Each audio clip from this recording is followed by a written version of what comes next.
À tous les ans, les pompiers font des visites de prévention à domicile. Mais pourquoi attendre notre visite? Voici quelques conseils sur la prévention des incendies que vous devriez mettre en application chaque année. Avez-vous vérifié vos avertisseurs de fumée dernièrement? Ils ont habituellement une durée de vie de 10 ans. La date de remplacement est indiquée sur l'avertisseur. Si vous ne voyez pas de date, changez-le dès maintenant. Pour votre sécurité, il est important de vérifier vos avertisseurs et de remplacer la pile 2 fois par année. On vous recommande de le faire au changement d'heure. Vous pouvez aussi acheter un avertisseur de fumée avec une pile au lithium scellée qui a une durée de vie de 10 ans. Vous n'aurez plus besoin de changer la pile pour toute la durée de vie de l'avertisseur, mais devrez quand même le vérifier 2 fois par année. Votre avertisseur de fumée sonne-t-il souvent? Il se pourrait qu'il ne soit pas bien positionné. Vous devez en avoir un à chaque étage, près des chambres, mais à bonne distance de la cuisine ou d'une salle de bain. Envisagez de le repositionner plutôt que de l'enlever. Cela pourrait vous sauver la vie. N'oubliez pas, en cas d'alarme, sortez à l'extérieur et composez le 911. Avez-vous un garage attaché à votre résidence, un foyer au bois ou des appareils de cuisson ou de chauffage fonctionnant au gaz? Si oui, vous avez besoin d'un avertisseur de monoxyde de carbone. Il en existe plusieurs types. Certains se branchent dans une prise électrique et d'autres sont combinés à votre avertisseur de fumée. Dans tous les cas, il devra être positionné près des chambres.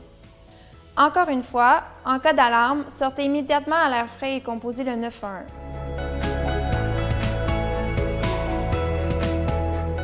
Avez-vous préparé votre plan d'évacuation en cas d'urgence? Ce plan permettra à toute votre famille de sortir rapidement.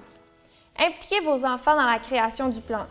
En cas d'incendie, ils seront mieux préparés pour suivre les consignes. Déterminez un point de rassemblement facile à trouver et connu de toute votre famille. On vous suggère de le choisir en façade ou en bordure de rue. En cas d'incendie, rendez-vous directement à votre point de rassemblement. Ne retournez surtout pas à l'intérieur et attendez l'arrivée des premiers intervenants sans changer d'emplacement. Pour bien réagir en cas d'urgence, il est important d'avoir pratiqué votre plan d'évacuation. Faites-le sans tarder. En cas d'urgence, pourriez-vous évacuer rapidement votre résidence? Il est important que vos sorties, portes et fenêtres soient dégagées de tout objet. Vos enfants ou vos parents dorment au sous-sol? Si oui, n'oubliez pas de déneiger les fenêtres en hiver, car elles pourraient servir de sortie de secours. Assurez-vous que toutes les issues soient dégagées afin que les pompiers, ambulanciers ou policiers puissent vous porter assistance rapidement en cas de besoin. Et finalement, rappelez-vous que votre panneau électrique doit toujours être facilement accessible avec un dégagement de 1 mètre.